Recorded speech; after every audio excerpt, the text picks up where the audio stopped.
Are you now, or have you ever been? Mass hysteria spreads to D.C. There is no doubt, at least to my mind, that we're living through some kind of mass hysteria event. Writing on his site, John Cass says, "A weak president who is out of control, one who wildly denounces those who disagree with him as sinners against the state, blaming them for the failures of his extreme legislative agenda that cannot generate enough votes in the Senate, is not a hopeful business. It is a frightening thing. It is something out of a bad paranoid fiction or post-war Eastern Europe. But it is not fiction or history. It seeps from the babbling old man in the White House. Most Americans aren't worried about looking for racists on every block. They don't think America is consumed by racial hate. They think this is a nice country. They like living here. They're worried about other matters. They wonder why Biden and the Democrats won't address their concerns. The people are worried about inflation, not racist witches. After those wild spending and money printing sprees from Washington, inflation is now higher than it has been in 40 years. It is eating a hole in their bank accounts, college funds, and retirement savings. The people see the rising price of gas and wonder how long they'll be able to afford meat. They're worried about confusion over vaccine mandates and vax passes and their kids being locked out of school in the lockdown blue states of babies ordered to wear masks. What they're not worried about are the screams of witch hunters, or whether they play old-timey democratic political game like race cards. They have lives.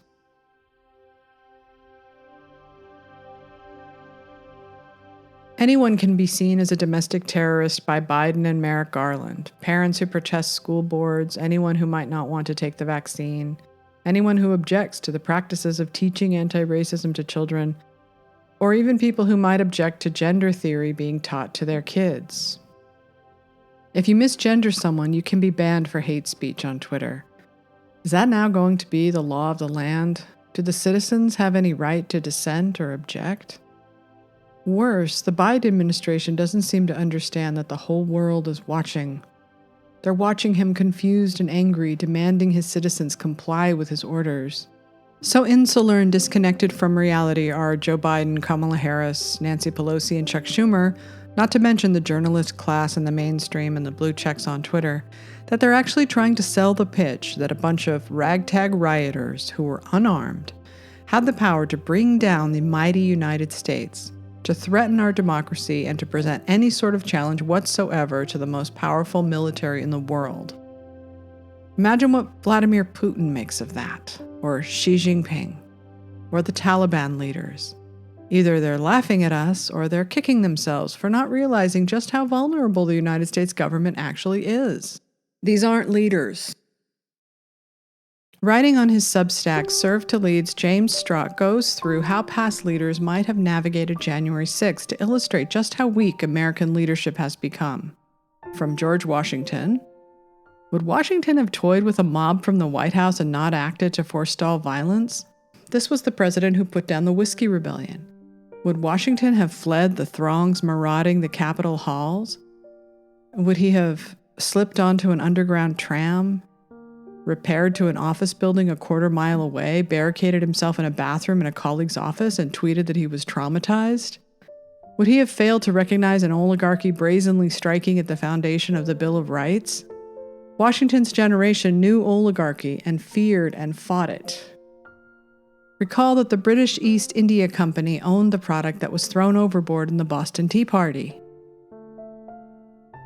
And Teddy Roosevelt. Were he a member of Congress, would he have allowed a police officer, perhaps one not equipped in riot gear, to shield him from danger? On Monday, October 4th, 1912, Roosevelt took a bullet to the chest, fired at point-blank range. The aging former president then spoke, without a microphone, for well over an hour before accepting medical care.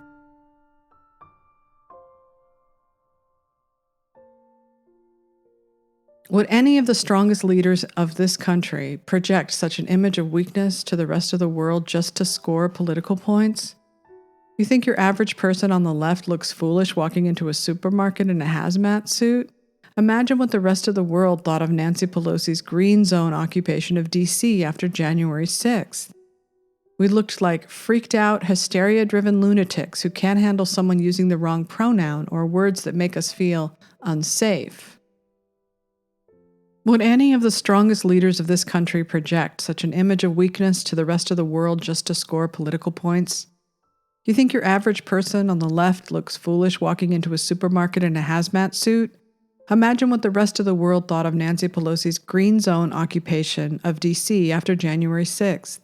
We looked like freaked-out, hysteria-driven lunatics who can't handle someone using the wrong pronouns or words that make us feel unsafe, let alone a riot that was not even as bad as the riots that followed the protests for months in the summer of 2020.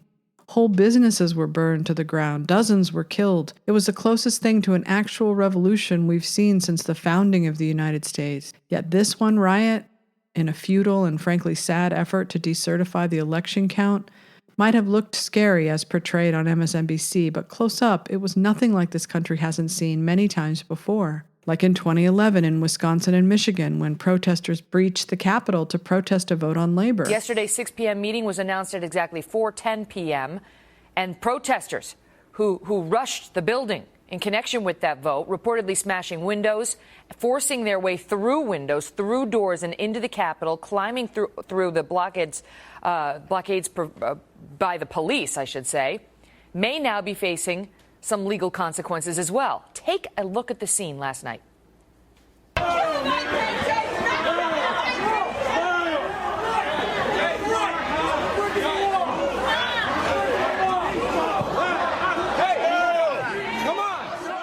Like the actual bombing of the Capitol by the weathermen in the 1970s. At 1 minute before 1 o'clock this morning, the switchboard at the Capitol received a phone call. A man's voice said a bomb would go off in the building in half an hour. At 1:30 in the morning, it did, in a small, unmarked restroom on the ground floor of the Senate side, next to a barber shop and near several small offices, including one committee hearing room. For a report on the first serious damage to the nation's foremost structure since the British burned it in 1814, here is ABC congressional correspondent Bob Clark. The difference was, for 4 years, the media had sold Trump and his supporters as domestic terrorists, white supremacists, and Nazi brown shirts. Your average Trump supporter holding a Trump flag and an American flag is an image Americans were already conditioned to fear. Had they never gone into the Capitol at all, it still would have been, to many, the most frightening thing they'd seen in their lifetimes. This is not to diminish what happened on January 6th. No doubt it was terrifying for those who lived through it, but it is how they connected it to what they believe is a white supremacist uprising that ties into a greater wave of hysteria and fear. Fold in the idea that only Trump supporters are anti-vaxxers and anti-maskers, and you have a full-blown dehumanization campaign aimed at one group of people.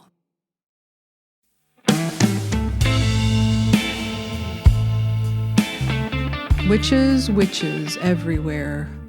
In the book Pendulum, How Generations of the Past Shape Our Present and Predict Our Future, which is a loose interpretation of Neil Howe's The Fourth Turning, Howe's generational theory is divided into 4 20-year cycles, from a me cycle, individualism, to the we cycle, collectivism. The authors, Michael Drew and Roy Williams, warned of what they call the witch hunt phase. As the we cycle winds down, the purges begin. Even though the book was written in 2011 or thereabouts, they tagged the year 2023 as the height of our witch hunt phase, writing, Senator Joseph McCarthy was an American promoter of this witch hunt attitude at America's most recent We Zenith of 1943. See the House Un-American Activities Committee 1937 to 1953. Adolf Hitler was the German promoter, see the Holocaust 1933 to 1945, and Joseph Stalin was the Soviet promoter, see the Great Purge 1936 to 1938. Our hope is that we might collectively choose to skip this development as we approach the we zenith of 2023. If enough of us are aware of this trend toward judgmental self-righteousness, perhaps we can resist demonizing those who disagree with us and avoid the societal polarization that results from it. A truly great society is one in which being unpopular can be safe. Well, it has arrived right on schedule.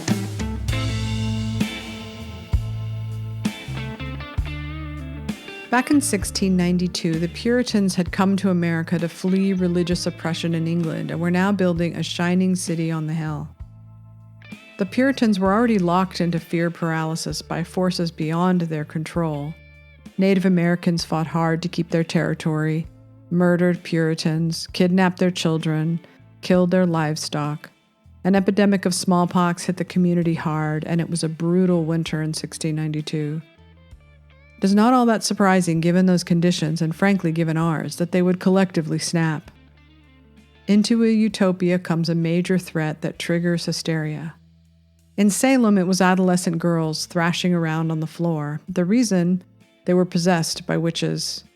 The girls accused any random person. Once accused, they were brought before the oyer and terminer, and usually found guilty because there were no lawyers, there was no evidence, and the only education on offer was the Bible. Once convicted, they could confess as a witch and live, or deny being a witch and be hanged in the town square with the people they've known all their lives cheering on their deaths. 20 people had been hanged before the bubble of hysteria burst. When the governor's wife was accused, that was a bridge too far, and the whole thing came crashing down like a house of cards. Sooner or later, all episodes of mass hysteria do evaporate, and history takes care of the rest. This depends on the society as a whole getting a grip. When you see half the country as your enemy, that is very nearly impossible.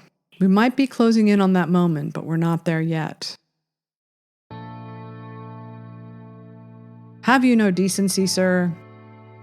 The 1950s had all the markings of a manufactured utopia. Coming out of one of the most horrific eras in the history of mankind, World War II, American life in the 1950s had the facade of the same kind of normalcy as the American left is living through today, only back then it was conservative.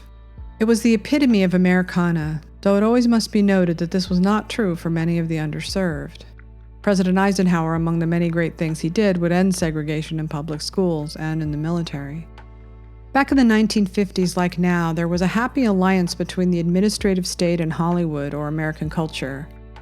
Many on the left were secretly communist sympathizers, like many screenwriters and actors. They would be found out and blacklisted after being brought before the HUAC, House of Un-American Activities Committee, and asked to name names. That was their version of a confession, and it is seen just as much of a dishonest move now. But it was the Republicans who were the main opponents as they tried to preserve what they believed was the American way of life. Freedom of speech, freedom of thought, freedom of religion, the right to rise in the free market system, to own property. And indeed, Stalin and other communist dictators beat, tortured, and starved millions of their own people to force compliance. There was no dissent allowed. Most lefties in America were blissfully unaware of just how bad it was in Stalin's Russia. The propaganda machine made sure only the positive news got out, just like in modern-day China now. Fear was that there were communists everywhere, injecting messages, spying on Americans, pretending to be Americans. When actual communists were uncovered, like the Rosenbergs, that kicked the hysteria into overdrive, making McCarthy a hero to the American public. He was so well liked that Eisenhower chose not to speak out against him when he was running for president in 1952.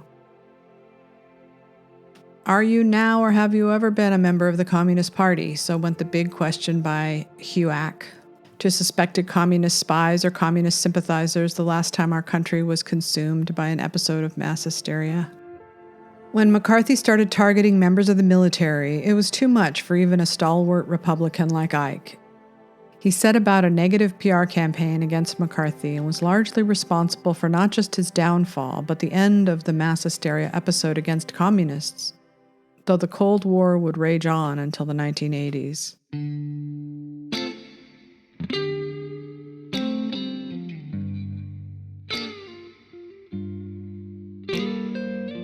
Racists, transphobes, misogynists everywhere.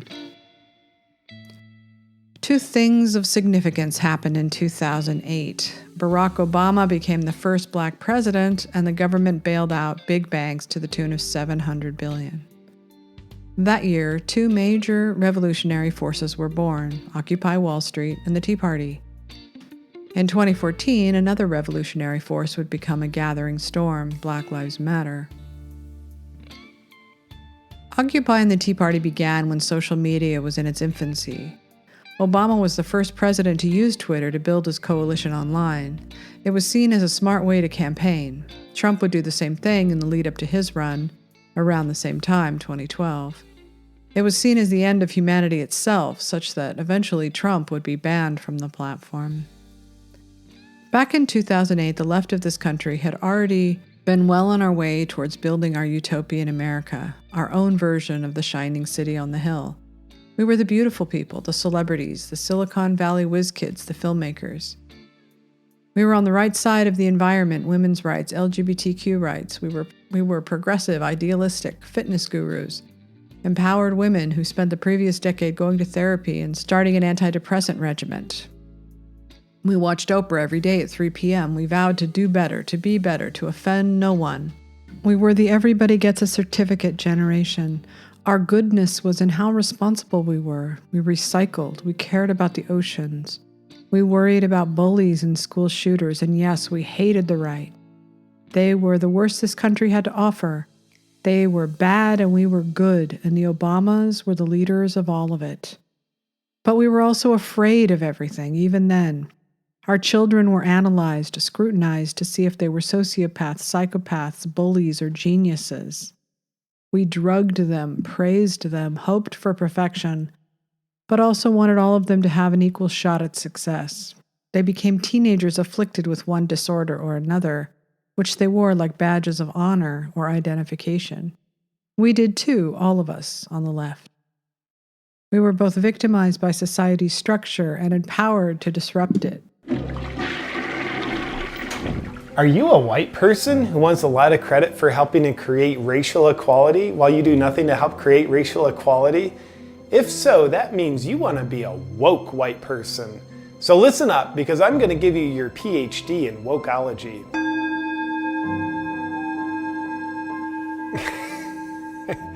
As a woke white person, your mission is to attack as many other white people for being racist online as you possibly can.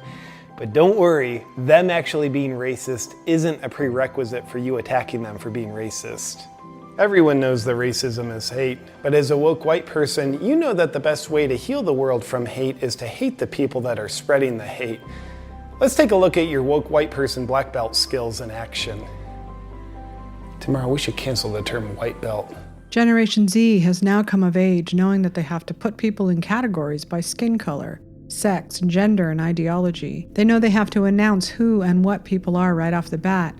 And they somehow also know that the one thing you can't be is white, cisgendered male. They also are smart enough to know that what you think or what you say might get you in trouble, so they self-censor. To challenge anything Obama did or said was considered in itself racism. This was especially true about the Tea Party and marginally true about Occupy Wall Street. People on the left believed that Obama's win threatened the white supremacist empire that is America, and his very presence led to a white supremacist uprising called the Tea Party, which would eventually birth the Freedom Caucus, Sarah Palin and Donald Trump, to say nothing of its ringleader, Stephen K. Bannon. Racism would become fascism, which would become white supremacy, which would become domestic terrorism. I never questioned that it was based on racism. I believe this 100%. That is why I, along with many parents in 2013, began to spread the ideas of critical theory without even realizing it. We believed our beloved president was not being accepted by the white majority. We began to see racism everywhere too. We also saw injustice everywhere. So did our children who came of age online. Half of them social justice warriors that now patrol social media like the children's spies in 1984. You're a thought criminal. The idea that we are all secretly racists or transphobes or misogynists or homophobes or rapists, or we're just one old tweet or old photo or slip of the tongue away from being exposed and outed is driving us all collectively insane. It was one thing when cancel culture was just a meme on Black Twitter. It was something driven by a community that had a collective voice online for the first time in American history. Eventually, though, it became obvious that Twitter was being used as an arena for public shaming and the mobilization of online mobs to destroy people's lives. The fear of being targeted is so strong that most in power do whatever they can to avoid it. Twitter's mob rule now translates to on-the-ground protests, riots, and mobs. How quickly did Kenosha burn before any of the facts about the Jacob Blake case came out? Due process was out the window because almost everyone was caught up in the wave of panic and hysteria. We should take a lesson from how fast that traveled from social media to the near destruction of one town. It does not bode well for the future. Somehow no one seems to have put all of these things together. The uprisings from 2008, social media, the summer of protests in 2020, and January 6th. If the currency in an oligarchy is maintaining the image of goodness, they will happily throw anyone under the bus to preserve theirs. Cancel culture isn't dangerous because of Twitter. It's dangerous because corporations, and now our government, enact their own justice because of it. If the currency in an oligarchy is maintaining the image of goodness, they will happily throw anyone under the bus to preserve theirs. We don't even need a dictatorship to police citizens in a capitalist country. We just need the systems of capitalism to adopt the ideology. And so they have. Vivek Ramaswamy has written a book called Woke Inc. about this very thing. The average American citizen doesn't have a chance. Yeah, look, I think that we should mostly reserve our good faith expressions in our democracy as citizens, but I just don't think we can trust companies to ultimately express that in good faith, because the rule of 21st century capitalism, and I've seen this firsthand, by the way. I've had a career as an investor. I've had a career as an entrepreneur. I've grown up. I wasn't born to lead America, but I've been in it for the last 15 years. The way it works is you pretend like you care about something other than profit and power, precisely to gain more of each. And it is a magic trick, but it's not just hypocrisy, Willie. I think it's actually wreaking havoc on American democracy, because what this new system says is that a small group of investors and CEOs get to exercise not just their power in the market for products, which I think is okay, but power in the marketplace of ideas. And I think that's fostering a crisis of institutional mistrust in our country. There is not a corporation now, not a university, not a movie studio, or a book publishing house, or a mainstream news outlet, or a science lab that is not fully on board with the doctrine, who won't side with the mob to purge their companies of undesirables, to preserve their power and their image. All of the inane ways the big corporations are going woke embarrasses them, only they don't realize it. They are pleasing a small minority of loud zealots who police them and will report them for their thought crimes, but they are alienating the majority, who most definitely is not in favor of this fundamentalism. The same is true of schools and now of government.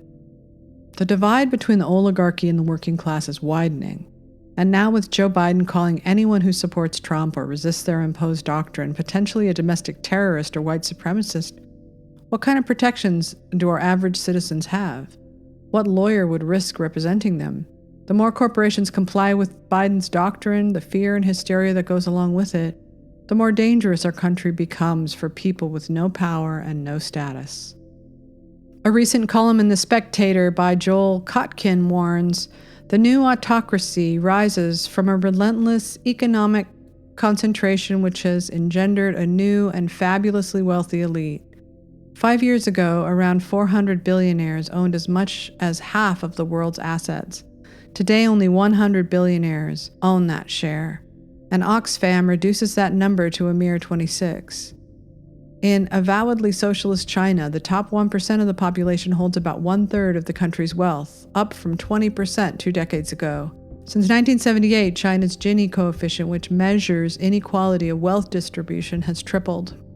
The time could be shorter than we think. The tech oligarchs are creating something similar to what Aldous Huxley called in Brave New World Revisited a scientific caste system. There is no good reason, Huxley wrote in 1958, that a thoroughly scientific dictatorship should be overthrown.